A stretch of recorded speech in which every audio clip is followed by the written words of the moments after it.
bukan di waktu malam je semua. Di waktu siang. Pada pukul 1 tengah hari di dalam rumah. Oh, ya. Ketika itu ibu saya sedang sakit. Jadi saya panggil seseorang lah untuk mengubati penyakit lah. Jadi pada waktu itu keluarga semua berkumpul lah di rumah. Jadi kejadian tu sebelum perubatan dimulakan, jadi seorang ahli perubatan tu dia mengatakan sekiranya terdengar ataupun terlihat apa-apa, janganlah tegur. Kamu semua takut ataupun menjerit lah. Sebaliknya istighfar dan ingat kepada Allah. Lepas tu semasa dia melakukan perubatan tu, dengan tiba-tiba dengan satu suara yang halus di bahagian atas bumbung rumah lah, di bahagian dalam lah. Jadi suara tu menangis, meminta tolong supaya ia dilepaskan. Jadi pada waktu itu juga dia tunjuk rupanya, tapi tidak dapat kelihatan lah dalam keadaan wajah yang sebenarnya, sebab dia ditutupi dengan kain putih. Jadi waktu tu dia membawa seketul tulang babi di dalam mulut dia lah. Jadi dia mengaku dia ialah orang suruhan. Ya, orang suruhan. Lepas tu yang perubatan tu dia mengatakan itu ialah bajang. Bajang Bajang. Jadi masa itulah ibu saya terlalu sakit.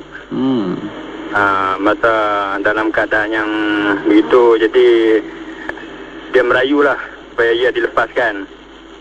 Jadi perubatan tu tanya, kenapa datang mengganggu si pesakit ni?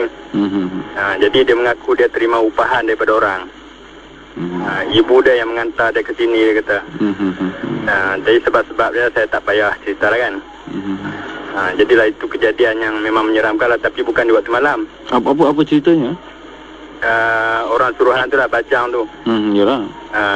Dia datang mengganggu ibu saya yang sedang sakit tu lah. Yalah, apa cerita di sebaliknya? Mesti ada cerita. Cerita di sebaliknya, waktu itu arwah bapa saya tu seorang perubatan juga. Jadi dia lebih dikenali sebagai ahli perubatan, macam ada kehilangan barang satu kejadian kecurian apa.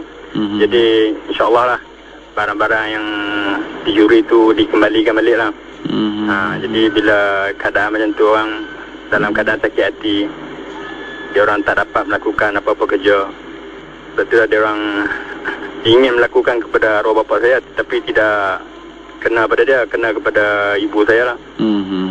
Memang keadaan itu memang menyedihkan lah. Selama setahun kejadian tu berlaku. Apa yang you tahu ulang-ulang? Apa yang you tahu tentang bajang, Cik Omar?